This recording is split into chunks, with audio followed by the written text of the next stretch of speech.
push me any further, Holger, and I will make you eat that wretched hat of yours. Do you not know... Rowan, Holger, why all this shouting? Trade that hat for 2 of your horses. Silence, both of you! Randvi, I demand that this matter be settled here and now. Have patience, Rowan. There is a time and a place for such disputes.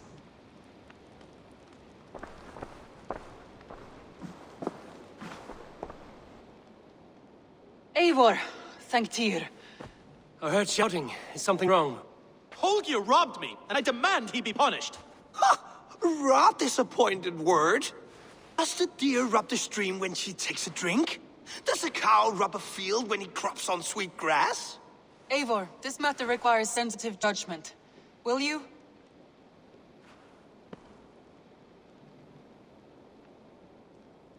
Of course.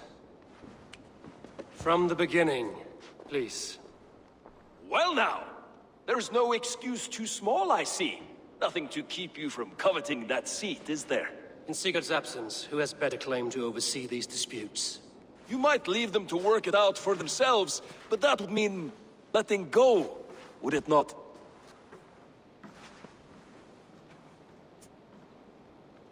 Please start again. Tell me all that has happened. I will start. I have been falsely accused by this Saxon Philistine. A filly what? Are you mocking me? Silence, please. I will hear both of your complaints and render a decision, awarding compensation if needed. Understood? Rowan, tell me your version of these events. As you are aware, Holger and I are neighbors. Near enough that I often catch him at my stables, stealing my tools. Borrowing. Holger, let him speak. Stealing, borrowing. My point being, I have always allowed him to use whatever he pleased. I greatly admire your Norse generosity and had hoped to match it. But this morning, Holger stretched the limits of my grace. Entering my stables for their feed, I found my most beautiful, gentle mare stripped of her tail. Bereft, not a strand in sight. I am ashamed to say my natural suspicion drew me to Holger, and how right I was. For when I peered across the lane, there he was, gripping a horsetail brush slathered with indigo, dragging it across a sheet of Painting, Rowan. I was painting. You make it sound so crude. You see? Such willful arrogance. It will take ages for Ilgafur's tail to reach its former length.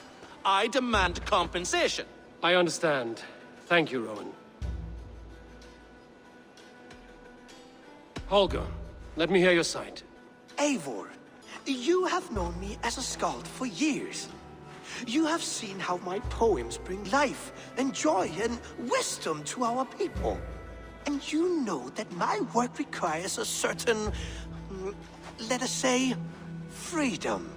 To make use of rare resources to compose my verses. Often when lacking the proper tools, I have made use of novel items. Alvis's walking stick, Tovi's inks, all were given gladly. You cut off my horse's tail to make a brush, you bleed— Rowan?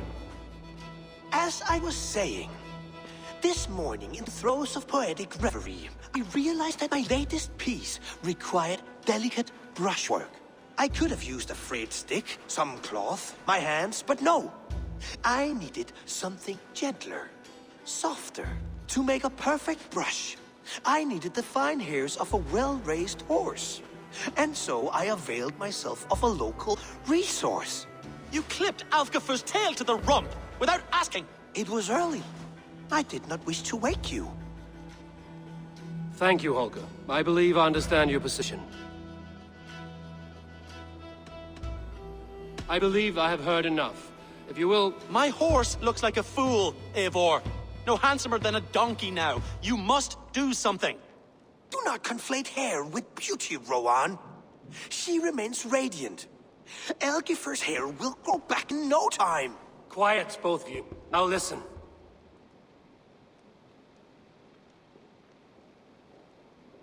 Holger, Rowan is clearly in the right.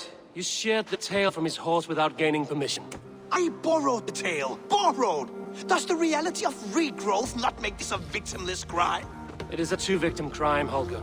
Though they are unharmed, you took without asking, and that will not do. As the horse's value has diminished significantly, you will pay Rowan its market price. But the horse was not for sale.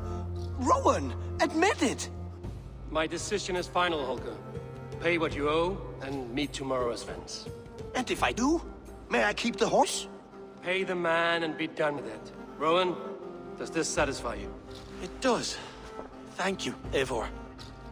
Good. Then by Tyr's blessing, let this matter rest. We're done here. Return to your homes in peace.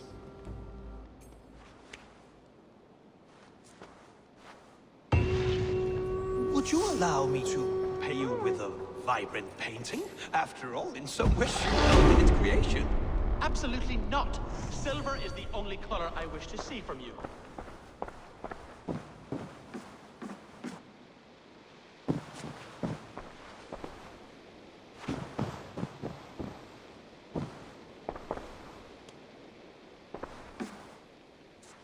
Oh, hello, Eivor. Good day. That Holger, he is quite the character. I almost envy him. To see the world through such a muddy glass, and live with such petty concerns. He hasn't a care in the world. Let's not walk too far with that idea.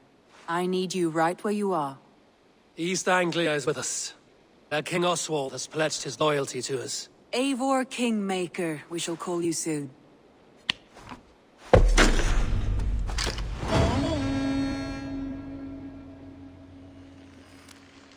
Some interesting news. King Ceolwulf has sent Ceolbert to Shropshire. He hopes to install him as Elderman there. Good for Ceolbert. He should do well considering all he has learned from you. I gave him only a taste of my knowledge. The rest he will need to figure for himself. One more thing. I do not know if you heard, but Svend passed away a short time ago. The poor man slipped away in his bed. I had not heard, no. And how is Tovi? She must be gutted. It has been rough on her. She spends quite a lot of time at his burial mound. Speak with her, if you have the time.